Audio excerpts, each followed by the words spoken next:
Oh my gosh, kitang-kita mo yun?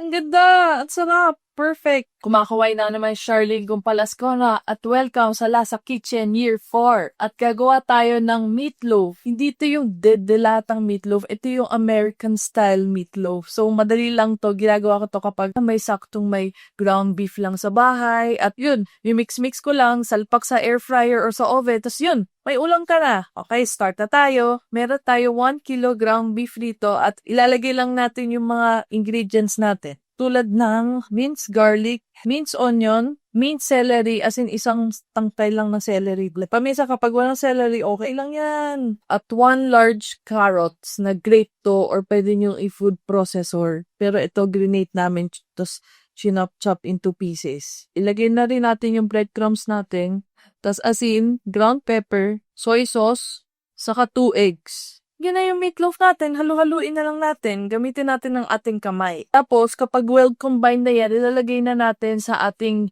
loaf pan. Kaya siya meatloaf kasi nilalagay yung ground beef, itong meatloaf mixture natin sa loaf pan. Kapag confident ka na, at na well combine na natin mabuti ang ating meatloaf mixture, ilabas na natin ang ating loaf pan. Pwedeng gatong loaf pan or itong loaf pan na foil. Basta shape siya ng loaf.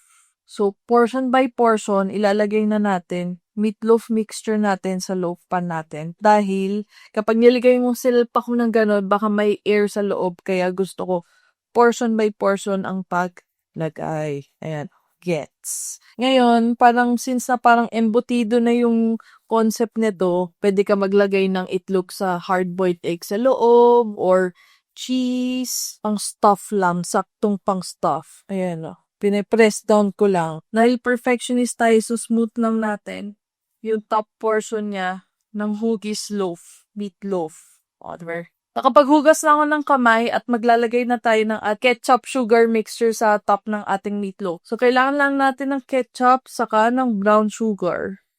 Okay lang white sugar, pero the best kapag brown sugar. I-pour na natin sa top. Ngayon, kapag maarte ka, gamit ka ng brush pang spread out ng ating ketchup. Ngayon, kapag ayaw maghugas, kahit kutsara lang, pang spread mo. Siyempre, ayaw natin maghugas. Ang dali na nga ng recipe, tapos ang dami yung panghugasan. Parang naging madali yun. Ngayon, ready na siya i-bake sa oven or sa air fryer. Siyempre, kung mas maliit yung air fryer, lagay mo sa foil na loaf pan, yung sakto sa air fryer. Or, pwedeng ganito sa oven. Yun.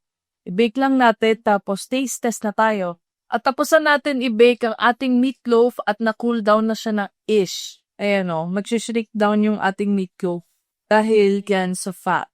After 1 hour, medyo hindi pa ako happy. Nagdagdag pa ako ng ketchup sugar glaze natin sa taas. Tapos binake ko pa for additional 30 minutes sa 180 degrees Celsius. Mas pataas sa temperature. At magpe-plating na tayo. Meron tayo ditong kanin, bagong saing na kanin, saka omelette na gawa ni Mama. So, isa-slice na natin. So, parang normal na tinapay lang siya.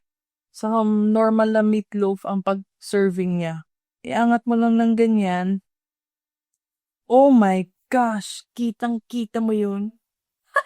Ang ganda! At sarap! Perfect! Siyempre, masarap to kasama ang kanin.